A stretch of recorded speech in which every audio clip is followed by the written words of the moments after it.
नमस्कार दर्शकों और साथियों, मैं हूं शशि शर्मा। आप देख रहे हैं दबंग खबरें। दर्शकों, आज हम गोल्डन देश भाईंदरपुर के सर्कल के पास मौजूद हैं और आज आपको एक ऐसी चौंकाने वाली घटना से रूबरू कराने जा रहे हैं जो बड़ी ही शर्मनाक घटना है।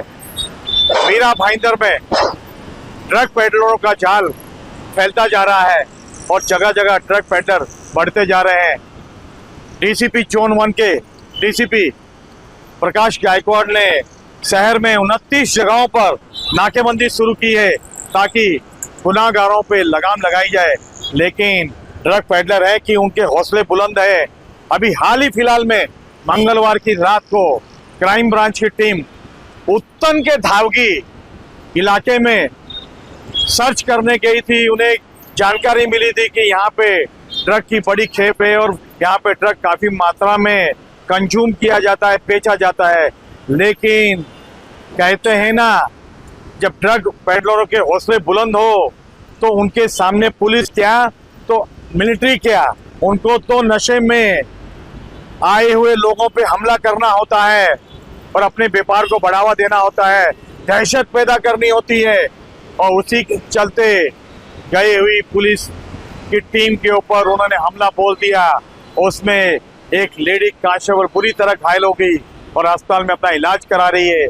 आइए जानते हैं डीसीपी गायकवाड़ से क्या कहना चाहेंगे, क्या प्रकाश डालेंगे। नारकोटिक्स ब्रांच के पुलिस ऑफिसर्स और कर्मचारी रेड के लिए गए थे। कुछ लोगों को हिरासत में लिया था और तभी कुछ मिसअंडरस्टैंडिंग हो गया। सिविल ड्रेस में रहने के कारण पुलिस से पहचान नहीं पाई तो लोगों में हाथापाई हुई थी।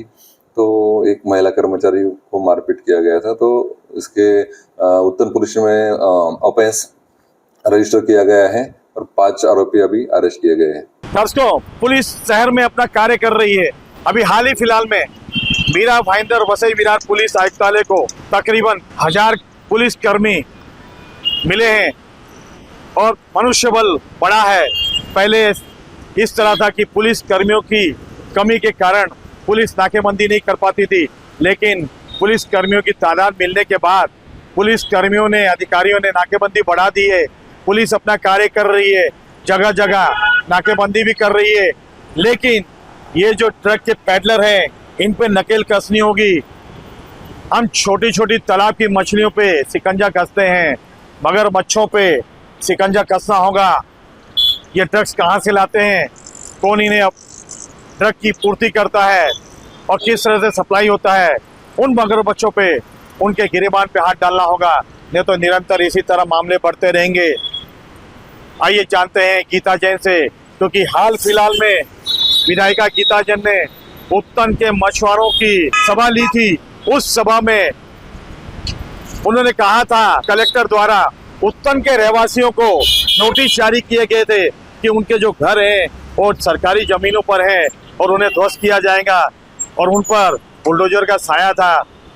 इसके लिए गीता जैन ने प्रयत्न किए और यहाँ के जो महसूल मंत्री हैं राधा विखे पाटिल जी, उन्होंने इस पर स्टे दिया था।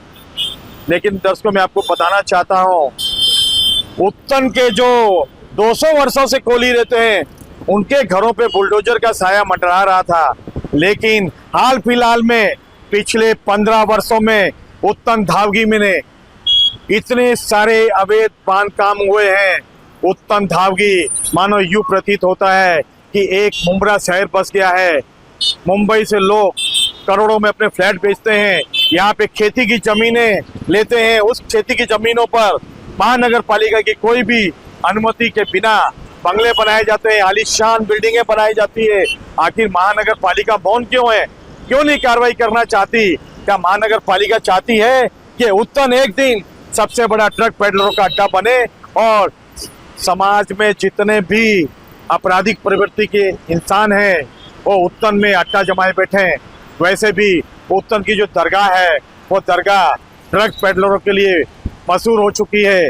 अभी हाल ही फिलहाल में उस पर भी फैसला आना बाकी है कलेक्टर का। आइए जानते हैं गीता जैन क्या कहना चाहेंगी, क्योंकि उत्तन के लोगों के लिए काफ़ी प्रयत्नशील है और कार्य कर रही है। देखिए, मोटा मोटा ये कहूँ तो पूर्ण मीरा भाईंदर में बार बार ये जो ड्रग के हर जगह अड्डे बन चुके हैं। मैं कहती हूँ आप बैक रोड देखिए, रेलवे पैरेलल रोड वेस्ट देखिए, कोई ऐसा प्लॉट पड़ा है तो जो अगर लिटिगेशन में और नहीं है वहां देखिए।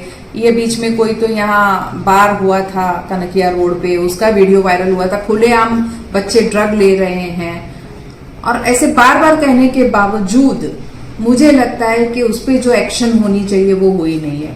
और ये तो दर्दनाक नहीं, शर्मनाक घटना है। अगर पेडलरों की और ड्रग लेने वालों की इतनी हिम्मत बढ़ती है कि वो पुलिस पे ही हमला कर दे, तो आगे हम और क्या आशा रख सकते हैं। तो मैं चाहती हूँ अब तो कम से कम सबकी आंखें खुले। और मैं सीपी साहब को जरूर कहूंगी कि अब से ही सही, लेकिन जहां जहां हम बार बार बताते हैं कि यहाँ ड्रग बेचा जा रहा है या कॉमन लोग बोलते हैं, उस पे ध्यान दे, उसका संज्ञान ले और उस जगह पे कैसे वो किसी को बेच के ड्रग बंद करवा सकते वो करे। अब तो बहुत सारे हमारे पास मैन पावर भी बढ़ गए हैं, करीब करीब 1000 पुलिस हमारी भर्ती हुई है। तो अब मुझे लगता है कि कोई कारण नहीं है कि हम इस पे काबू ना कर सके। मैडम 2 दिन पहले ही आप गए थे, कोली समाज के जो लोग थे उनके घर जो है सालों से तो उनको नोटिस देती है सरकार तोड़ने के लिए। जिस जगह भी ये घटना हुई वो पूरी तरह से अवैध तरीके से बसाया हुआ वो इलाका है, और मगर उस तरफ सरकार का कोई ध्यान नहीं जाता। तो इसके लिए आप क्या कदम उठाने वाले? देखिए वो वही ही नहीं, आप देखिए कनकिया में 5 से 6 हजार झोपड़े वहां बने हैं, बिल्कुल बिल्कुल ही इलीगल तरीके से बने हैं। उसका ध्यान भी मैंने हमारे आयुक्त उनको कहा भी था कि आप एक विजिट वहां करिए।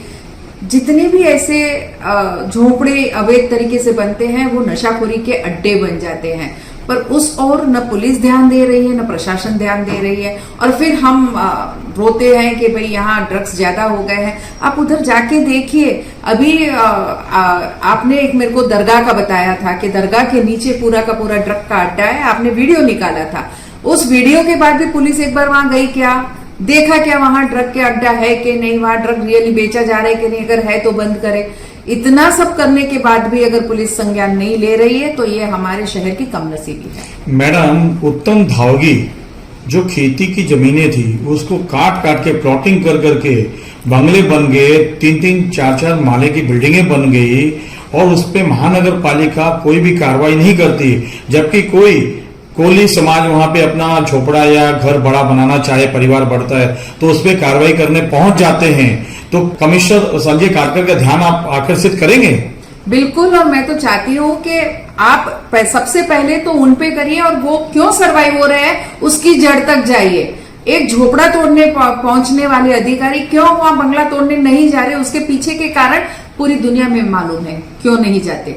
तो वो कारण को क्यों यहाँ पनपने दे रहे हैं, इसी तरह से तो भ्रष्टाचार पनपता है। तो सबसे पहले तो जो अवैध बंगले बने हैं उनको अगर आप ध्वस्त नहीं करेंगे तो ये मामला बढ़ता जाएगा, क्योंकि हर बार ऐसे अमीर लोग सांठ गांठ करके अपने घर बनाते हैं और गरीब बेचारे पिसते हैं।